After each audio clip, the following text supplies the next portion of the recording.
Sound కంట్రోల్లో పెట్టుకో. ఏ ఊహకు అందకుండా నరికేస్తా బిడ్డ. ఏందనుకుంటున్నారు? అక్కడ వచ్చేది బాలయ్య, నందమూరి బాలయ్య. 2025 చరిత్రలో నిలబడబోతుంది బాలయ్య బాబు గారికి. జై బాలయ్య. బోయపాటి గారి సినిమాలు అన్నీ బాగుంటాయి కానీ ఒక బాలయ్య బాబు గారు ఒక్కటే సెట్ అవుతుంది, ఇంకెవరికి సెట్ అవ్వదు. బోయపాటి గారు అంటేనే బాలయ్య, బాలయ్య బాబు అంటేనే బోయపాటి గారు. క్రిస్మస్ డిసెంబర్కి బాలయ్య పెట్టే ఊచకోతకి ఏ థియేటర్లో సౌండ్కి ఎవడు హార్ట్ అటాక్ వచ్చి పోతాడో తెలియట్లేదన్న. అఖండ 2 అనేది మన ఒక కొత్త చరిత్ర తీసుకురాబోతుంది తెలుగు సినిమాలో. ఎందుకంటే ఇప్పుడు ఇది నార్త్ ఇండియాలో కూడా రిలీజ్ కాబోతుంది కాబట్టి సో రికార్డులు కొల్లగొడుతుంది, రికార్డులు బ్రేక్ చేయబోతుంది. బ్రో ఎలా ఉంది? అఖండ నుంచి ఒక వీడియో రిలీజ్ చేశారు ఇవాళ. మామూలుగా లేదు, నేను హోమ్ థియేటర్లో పెట్టుకుని విన్నాను. అసలు బాలయ్య డైలాగ్ చెప్తా అంటే నిజంగా లిటరల్లీ గూస్ బంప్స్ వచ్చినాయి. అరే ఏ సౌండ్కి అరుస్తానో ఏ సౌండ్కి నవ్వుతానో తెలియదురా నా కొడక అని చెప్తుంటే ఆ డైలాగు ఈసారి థియేటర్లు నిజంగా ఏమైపోతాయి బాలయ్య దెబ్బకి, తమనన్న దెబ్బకి. ఆల్రెడీ అఖండ అప్పట్లో చూసాం కదా, లాక్డౌన్లో ఆయన సృష్టించిన ఒక ప్రపంచనము. మళ్ళీ అదే డిసెంబర్లో మళ్ళీ క్రిస్మస్కి వస్తున్నాడు బాలయ్య. నిజంగా అన్న బాలయ్య అన్న మన ఇండస్ట్రీకి బాలయ్య లాంటి ఒక యాక్టర్ దొరకడం మన అదృష్టం. కొన్ని 100 కోట్లు, KGF, RRR, ఒక బాహుబలి ఆ రేంజ్ ఎలివేషన్లు ఒక్కొక్క ఫైట్కి 500 కోట్లు పెట్టి తీస్తారు. బాలయ్య ఒక డైలాగ్ తీసుకెళ్ళిపోతాడన్న. బాలయ్య ఏం చేసినా అది ఒక అందం అనమాట. సో నిజంగా ఇప్పుడు వచ్చిన టీజర్ కన్నా నాకు అప్పుడు వచ్చిందే బాగా నచ్చింది. కత్తిలా త్రిశూలం షాట్ అటు తిప్పుకొని వెళ్ళిపోతా అంటే బాలయ్యకి అలాంటి హై ఇచ్చే మూమెంట్స్ ఉంటే చాలా బాగా అనిపిస్తుంది. బట్ ఈ డైలాగ్ కూడా బాగుంది. బాలయ్య అసలు లుక్ కూడా చాలా డిఫరెంట్గా ఉంది. ఈసారి చాలా యంగుగా కనిపిస్తున్నాడు. సో ఈసారి మన క్రిస్మస్ డిసెంబర్కి బాలయ్య పెట్టే ఊచకోతకి ఏ థియేటర్లో సౌండ్కి ఎవడు హార్ట్ అటాక్ వచ్చి పోతాడో తెలియట్లేదన్న. ఆ డైలాగ్ మాత్రం చాలా బాగా అనిపించింది అన్న. బాలయ్యకే సాధ్యం అలాంటి డైలాగులు చెప్పాలని. నా కొడక అన్న ఆయన ఏం చెప్పినా నడుస్తుంది. ఇండియాలో ఇంకా ఏ యాక్టర్ అయినా సరే చేస్తే ఓవర్ అంటారు. ఉండబోతుంది. నేను మామూలుగా మేము మెగా ఫ్యాన్ గానే చెప్తున్నాం కదా, పవన్ అన్న ఫ్యాన్ గానే చెప్తున్నాము. అఖండ కోసం లీగర్లు వెయిట్ చేస్తున్నాం. ఎందుకంటే మన జనాలకు ఉన్నది ఏకైక ఒకటి ఎంటర్టైన్మెంట్ ఒకటే అన్న. ఎంటర్టైన్మెంట్ కోసం సస్తున్నారు. అప్పట్లో లాక్డౌన్లో అఖండ అసలు వచ్చి ప్రాణం పోసింది ఎంటర్టైన్మెంట్ తెలుసా. సినిమాలు లేవు అనే టైంలో మళ్ళీ అదే డిసెంబర్లో వస్తున్నాడు. మొన్నటి వరకు ఓజీ విశ్వరూపం చూసాము. ఇప్పుడు అఖండ తాండవం చూడబోతాం నెక్స్ట్ థియేటర్లో. మాత్రం రెడీగా ఉన్నామన్న. బాలయ్య దెబ్బ ఈసారి నాకు తెలిసి 1000 కోట్లు కొట్టేలాగే ఉన్నాడు ఈసారి. ఒక మామూలు ఈ రీజనల్ సినిమాలో మొన్న వెంకటేష్ గారు ఎలాగైతే ఒక చూశారో, ఓజీ 300 కోట్లు ఎలా కొట్టారో, ఈసారి అఖండ 1000 కోట్లు పెట్టేలాగా ఉందన్నమాట. ఆ ఏజ్లో బాలయ్య అసలు ఆ 70-65 సంవత్సరాలలో వాళ్ళు అంత కష్టపడుతున్నారు. ఇప్పుడున్న యంగ్స్టర్స్కి ఏం చేస్తున్నారన్న? వాళ్ళని చూసి కొంచెం నేర్చుకోవచ్చు కదా. హై ఇచ్చే మూమెంట్స్ ఉంటేనే సినిమాకి వస్తారు అని చెప్పేసి బాలయ్య ప్రతిసారి ప్రూవ్ చేస్తున్నాడు 65 సంవత్సరాల ఏజ్లో. అలాంటి సీన్లు పెట్టచ్చు కదా. ఏదో పుల్కా లవ్ స్టోరీలు అవి ఇవి పెట్టి గలీజ్ అనేది తీస్తారు.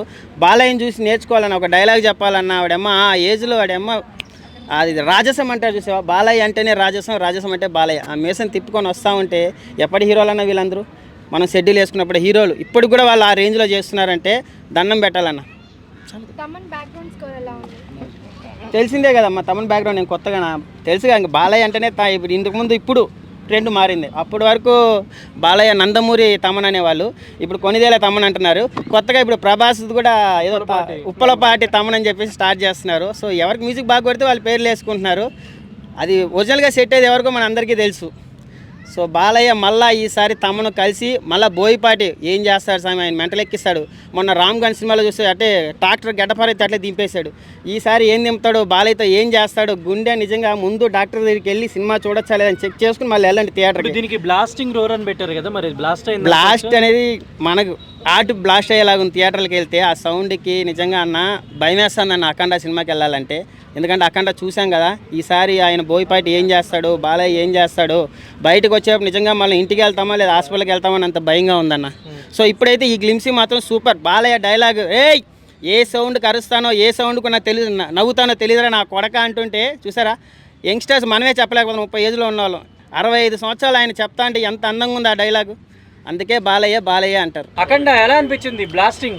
అసలు అఖండ ఉన్నప్పుడే నాకు పూనకాలు వచ్చినాయి. ఇప్పుడు అఖండ 2లో మన ఘోరాతి ఘోరంగా ఉన్నాడు మన అఘోర కాబట్టి అసలు ఇంకా చెప్పాల్సిన అవసరం లేదు. ఖచ్చితంగా బాలకృష్ణ రికార్డులో ఆయన బ్రేక్ చేసుకుంటాడు ఖచ్చితంగా. అఖండ 2 అనేది మన ఒక కొత్త చరిత్ర తీసుకురాబోతుంది తెలుగు సినిమాలో. ఎందుకంటే ఇప్పుడు ఇది నార్త్ ఇండియాలో కూడా రిలీజ్ కాబోతుంది కాబట్టి సో రికార్డులు కొల్లగొడుతుంది, రికార్డులు బ్రేక్ చేయబోతుంది మన బాలయ్య. జై బాలయ్య. మొన్న వచ్చిన త్రిశూలం షార్ట్ నచ్చిందా, ఇది నచ్చిందా? నాకు రెండు నచ్చినాయి. ఇప్పుడు అఖండ 1లో మన అఘోర ఎలా ఉన్నాడు, నార్మల్గా మురళీకృష్ణ కూడా ఎలా ఉన్నాడు. సో ఇద్దరే అనమాట. అందులో ఫస్ట్ డైలాగ్ ఏమంటాడు మన బాలకృష్ణ, సీను గారు మీ నాన్నగారు బాగున్నారదానికి, సీను గారు మీ అమ్మ మొగుడు బాగున్నదానికి చాలా తేడా ఉందిరా లంగా అని అంటాడు. సో అది ఆ డైలాగు. మన అఖండ మన అఘోర ఏం చెప్తాడు, కాలు దువ్వే నంది ముందు రంగు మార్చిన పంది కారు కూతలకు వస్తే కపాలం పగులుద్ది అంటాడు. సో ఇది ఈయన డైలాగు. సో రెండు అఖండానే. ఈ డైలాగ్ ఈ డైలాగ్ ఇంకా అసలు చెప్పాల్సిన అవసరం లేదు, అసలు సూపర్ అండి. అసలు బంబోలే మన అఖండ. ఇప్పుడు అఖండ 2లో మాత్రం ట్రిపుల్ యాక్షన్ అంటున్నారు, నిజమేనా? ట్రిపుల్ యాక్షన్ ఏం లేదు, డబుల్ యాక్షన్ అనమాట. మళ్ళీ డబుల్ యాక్షన్, ట్రిపుల్ యాక్షన్తో రావట్లేదు బాలకృష్ణ, మళ్ళీ డబుల్ యాక్షన్తో మళ్ళీ అఘోరా. విలన్ కూడా ఆయనే అంటున్నారు. బాలకృష్ణ గారు విలనా? లేదు, బాలకృష్ణ గారు ఏం విలన్ అయితే ఏం కాదు. బాలేబాబు కొడుకు పుడతాడు కదా పెళ్లి తర్వాత. అవును, కొడుకు పుడతాడు. సో అతనితో స్టోరీ కంటిన్యూ అవుతుంది. సూపర్ అండి. ట్రైలర్ ఎక్సలెంట్, చెప్పాలని అవసరం లేదు. మాటలేమో మాట్లాడుకోసం. సౌండ్ కంట్రోల్లో పెట్టుకో. ఏ సౌండ్ కొడతానో ఏ సౌండ్కి నరుకుతానో నాకే తెలీదు. నచ్చింది, సూపర్ ఎక్సలెంట్. అసలు చెప్పాలని అవసరం లేదు. థియేటర్స్ మొత్తం దద్దరిపోతుంది అసలు ఇప్పుడు జస్ట్ మామూలుగా ఇప్పుడు మనోళ్ళు ఇంకా చొక్కాలు చింపేసుకుంటారు థియేటర్లో ఖచ్చితంగా. తమనన్నంగా ఇప్పుడు మొత్తం బాహుబలి బిర్యానీ అందరికి, ఖచ్చితంగా బాహుబలి ప్లేట్ బిర్యానీ అందరికి. మామూలుగా లేదండి అసలు. టీజర్ మన బాలయ్యబాబు గారిని మళ్ళీ చూడబోతున్నాం. మళ్ళీ నందమూరి తమన్ అనిపించుకున్నాడు. అఖండ రుద్ర సికందర్ గోరా వస్తున్నాడు, చూడండి. ఖచ్చితంగా రాబోతున్నాడు. జై బాలయ్య. చాలా బాగుంది బ్రో, మామూలుగా లేదు. బీభత్సం సృష్టించాడు. బాలకృష్ణ అంటేనే ఒక రేంజ్లో ఉంటుంది. ఆ డైలాగ్ అండి బ్రో అలా ఉంది. సౌండ్ తగ్గించుకో, ఏ సౌండ్కి రియాక్ట్ అవుతానో ఏ సౌండ్కి నరుకుతానో నాకే తెలియదు అని చెప్పి డైలాగ్ చాలా బాగుంది, మామూలుగా లేదు. బోయపాటి గారి సినిమాలు అన్నీ బాగుంటాయి కానీ ఒక బాలయ్యబాబు గారు ఒక్కటే సెట్ అవుతుంది, ఇంకెవరికి సెట్ అవ్వదు. బోయపాటి గారు అంటేనే బాలయ్యబాబు అంటేనే బోయపాటి గారు. ఇంక వేరే వాళ్ళు ఎవరు వేసినా సరే వేస్ట్. శుద్ధ బస్ స్టాండ్ వెనక్కి వెళ్ళిపోవడమే. బస్ స్టాండ్ తమన్ మ్యూజిక్ ఎలా ఉంది? బాగుంది బ్రో. తమన్ గారు అంటే ఇంకా బాలకృష్ణ గారు తరపున కాబట్టి ఇంకా ఆయనకి ఇంకా ఒక రేంజ్లో కొడతారు. అందరికీ లెక్క ఇంకో వేరే లెక్కలో కొడతారు. మొన్న వచ్చిన లుక్ అది బాగుంది త్రిశూలంది, ఇప్పుడు ఇది బాగుంది. త్రిశూలంది దాని మీద ఇది ఇంకా చాలా బాగుంది బ్రో. డైలాగ్ డెలివరీ అయితే చాలా బాగుంది. బాలకృష్ణ గారు ఏ డైలాగ్ అయినా సరే సూపర్. బట్ ఈ డైలాగ్ అయితే ఇంకా వేరే వేరియేషన్లో ఉంది, చెప్పవసరం లేదు. ఈసారి మొత్తం రికార్డ్స్ అన్ని రికార్డ్స్ అయితే ఇంకా మనం చెప్పవసరం లేదు. ఇప్పటి వరకు బాహుబలి కానీ లేకపోతే మన పుష్ప కానీ అన్నీ చూసాం.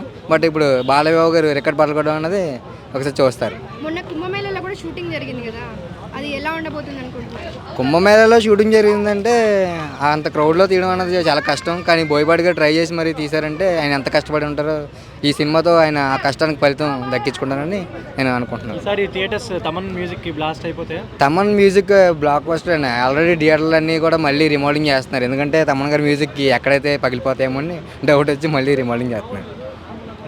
అంటే ఈ ఏజ్ లో కూడా బాలయ్యబాబు గారు ఇంత యాక్టింగ్ చేస్తున్నారు కదా, ఈ రేంజ్ లో అంటే యంగ్ హీరోస్ అందరికి కూడా పోటీ ఇస్తున్నారు. ఆయన ఈ ఏజ్లో అంటే ఆయన ఏమైనా వయసు అయిపోయింది. ఆయన ఎప్పుడు చిన్న కుర్రాడే కదా. బాలకృష్ణ అంటే బాలుడు, అంటే ఆయన చిన్నపిల్లడే కదా మన దృష్టిలో. ఆయన ఎంత ఎదిగా ఎదిగినా కానీ ఆయన ఎప్పుడు మన దృష్టిలో చిన్నపిల్లడే. ఫ్యాన్స్కి అయితే ఊహించలేరండి, చాలా వరకు కూడా ఊహించలేరు. అది ఎంతవరకు అనేది చెప్పలేం. సౌండ్ కంట్రోల్లో పెట్టుకో. ఏ ఊహకు అందకుండా నరికేస్తా బిడ్డ. ఏందనుకుంటున్నారు? అక్కడ వచ్చేది బాలయ్య, నందమూరి బాలయ్య. అందరు పాన్ ఇండియా హీరోలు అయితే ఓవరాల్ నెంబర్ 1గా నరికే హీరో మన వన్ అండ్ ఓన్లీ వన్స్ పసక్. ఎవరు తెలుసా? మన బాలకృష్ణ సార్. బాలయ్య బాబు ఏదైనా సరే. ఇప్పుడు చిరంజీవి గారిది మొన్న ఒక సాంగ్ వచ్చింది. ఆ సాంగ్కి హైప్ ఉందో లేదో తెలియదు కానీ ఎవరు ఫీల్ కాకూర్రీ, ఇది ఎవరిని తక్కువ చేయట్లే. కాకపోతే బాలకృష్ణది ఒక్క డైలాగు గిట్లా వదిలితే ఇండియా సేక్ అవుతున్నది. అంటే అట్లుంటుంది నందమూరి అంటే. వామ్మో మామూలుగా లేదు, ఇప్పుడు కిరాకు ఉన్నది. మైకులు కంట్రోల్లో పెట్టుకోర్రి, మైకులు వగులుతాయి అన్నట్టుంది. అంత సూపర్ ఉన్నది. ఒక్కటి చెప్తున్నా, ఈసారి పాన్ ఇండియా నెంబర్ 1 హీరోల లిస్టులో నెంబర్ 1 ప్లేస్లో ఉండేది బాలయ్య బాబే. రాసి పెట్టుకోండి. పెయింటింగ్ స్టార్ అంజి అంటారు బాబు. అర్థమైందా? ఆయన లుక్స్ కాదు, మ్యూజిక్ మాత్రం తమానన్న నీకు దండం పెట్టాలన్నా. ఏందన్నా ఈసారి థియేటర్లలో సౌండ్ బాక్సులు మొత్తం పగిలిపోతున్నాయి చూడండి అన్న, నిజం చెప్తున్నా. ఆ థియేటర్లలో ఉండే సౌండ్ బాక్సులు పగిలి మంది మీద పడతాయి, బరాబర్ చెప్తున్నా. ఏమిటిది అప్పుడే పగిలిపోయా ఒక థియేటర్లో. ఈసారి ప్రపంచం మొత్తం పగులుతున్నాయి. పాన్ ఇండియా లెవెల్లో బీహార్లో వేరే హీరోలకు ఎంతమంది ఫ్యాన్స్ ఉన్నారో ఇప్పుడు మన బాలయ్య బాబు అక్కడ కూడా తొడగొట్టబోతున్నాడు. ఇండియా మొత్తం తొడగొడుతున్నాడు. ఇండియా మొత్తం షేక్అవుట్ చేస్తున్నాడు. ఇది ప్రతి హిందువు చూడాల్సిన సినిమా. బరాబర్ అందరు చూడండి. ఇంకోటి చెప్తున్నా, వరల్డ్ నెంబర్ 1 సినిమా ఏదైతుంది అంటే ఓన్లీ వన్స్ అఖండ. అంతే బ్రో. ఎలా అనిపించింది అఖండ బ్లాస్టింగ్ అని వీడియో ఒకటి వచ్చింది కదా, ఇప్పుడు ఎలా అనిపించింది? మళ్ళీ పూనకం వచ్చేస్తుందన్నా. సౌండ్ బాక్సులు బద్దలవబోతున్నాయి. జై బాలయ్య, ప్రపంచం మొత్తం జై బాలయ్య అనే రోజు రాబోతుందన్న డిసెంబర్. బాబా ఈ రోజు నుంచి సినిమా దాకా పూనకమేనన్న. ఫ్యాన్స్కి పూనకమే. జై బాలయ్య అని ప్రతిరోజు స్టేటస్లో పెట్టుకునేటట్టుంది. సౌండ్ మోగబోతుంది. బా మ్యూజిక్ కదా అన్న, ఏ దిగులు లేదన్నా, దాటిపోయిందన్న. ఒక చరిత్ర రాయబోతున్నాడు. 2025 చరిత్రలో నిలబడబోతుంది బాలయ్య బాబు గారికి. జై బాలయ్య, ప్రతి ఒక్కడే అనాల్సిందే జై బాలయ్య అని. అన్న ఇది సూపర్ అన్న. మొన్నటి దానికన్నా కూడా చూస్తుంటేనే గుండెలు ఒక రకంగా పీకేస్తున్నాయి అన్న. జై బాలయ్య అనిపిస్తుంది. ప్రతి ఒక్కరు స్టేటస్లో పెట్టుకోవాల్సింది ఈ రోజు నుంచి సినిమా రిలీజ్ అయ్యేదాకా. జై బాలయ్య, జై బాలయ్య. సూపర్ అన్న, అదే చెబుతుంది. డమడమడమడమడమ మోగిపోవాల్సిందే సినిమా హాల్లో. ఇక సినిమా హాల్లో చాలా చర్యలు తీసుకోవాలి, జాగ్రత్త చర్యలు. ఈసారి ప్రపంచం మొత్తం బాలయ్య ఫ్యాన్స్ చాలా సంతోషపడే డిసెంబర్ నెల అని చెప్పుకోవచ్చు అన్న. ఈసారి మొత్తం బాలకృష్ణదే ఉంటుంది ఊపంతా. ఒక్క హాలు కూడా ఖాళీ ఉండదన్నా, ఏ సినిమాను ఉండదు. ప్రతి సినిమా హాల్లో బాలయ్య సినిమా కంపల్సరీ. అది బోయపాటికి బాలయ్యకి ఎందుకు మ్యాజిక్ ఎందుకు అలా వర్కౌట్ అవుతుంది అన్న? బోయపాటి ఇంకో చరిత్ర నిలబడిపోతుంది అన్న బోయపాటికి. అసలు చూస్తుంటేనే అసలు సినిమా బాలయ్య లుక్ ఇచ్చాడు, అదంతా చేపించాడంటేనే అబ్బా సౌండ్ అన్న, సౌండ్ అనేది ఉండాలన్న అనిపించింది అన్న. సూపర్ అన్న వినపడలా. అఘోరా కనపడిద్ది అన్న చివరికి. ముందు బాలయ్య లుక్ కనపడింది కదా, అఘోరా వస్తుంది. వెయిట్ చేయాలి. జై బాలయ్య అనేది అందుకే మరి అన్న. హిందీలో వద్దులే అన్న, తెలుగు చాలన్నా. జై బాలయ్య, జై బాలయ్య అంతే అన్న. సౌండ్ వినపడమంటే సౌండ్ వినపడింది అనుకో పూనకమేక. జై బాలయ్య.